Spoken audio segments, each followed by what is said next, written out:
आज की इस वीडियो में हम जानने वाले हैं बैंक ऑफ इंडिया एफडी यानी कि बैंक ऑफ इंडिया के फिक्स्ड डिपॉजिट वर्सेस आरडी यानी कि बैंक ऑफ इंडिया के रेकरिंग डिपॉजिट के बारे में।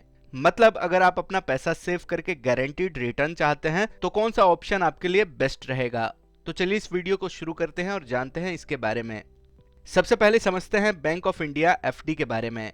तो फिक्स डिपॉजिट में आप एक साथ एक फिक्स अमाउंट इन्वेस्ट करते हैं, चाहे वो 10,000 हो, 1 लाख रुपए हो, 1 करोड़ हो, इस पर आपको फिक्स्ड इंटरेस्ट मिलता है। और ये जो इंटरेस्ट मिलता है ये टेन्योर के हिसाब से होता है। अभी यानी कि 2025 में बैंक ऑफ इंडिया एफडी का जो इंटरेस्ट रेट है वो मिनिमम 3% से लेकर 6.5% तक है। सीनियर सिटीजन्स को यहाँ पर 0.50% का एक्स्ट्रा इंटरेस्ट मिलेगा। यानी अगर जनरल सिटीजन्स को 6.50% का इंटरेस्ट मिल रहा है तो सीनियर सिटीजन्स को 7% के आसपास इंटरेस्ट मिलेगा। एफडी में एक और फायदा ये होता है कि इसका जितना भी इंटरेस्ट होता है वो कंपाउंडेड होता है और आपको लमसम मैच्योरिटी पर काफी अच्छा रिटर्न मिल जाता है। एफडी की बात करें तो ये उन लोगों के लिए सबसे परफेक्ट है जिनके पास एक साथ एक बड़ी अमाउंट इन्वेस्ट करने का ऑप्शन है। अब बात करते हैं बैंक ऑफ इंडिया आरडी की।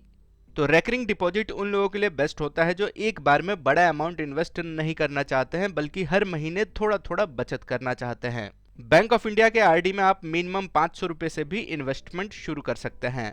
इसमें भी आपको लगभग एफडी के बराबर ही इंटरेस्ट रेट मिलता है जो कि लगभग 6.50% से लेकर 7% तक हो सकता है।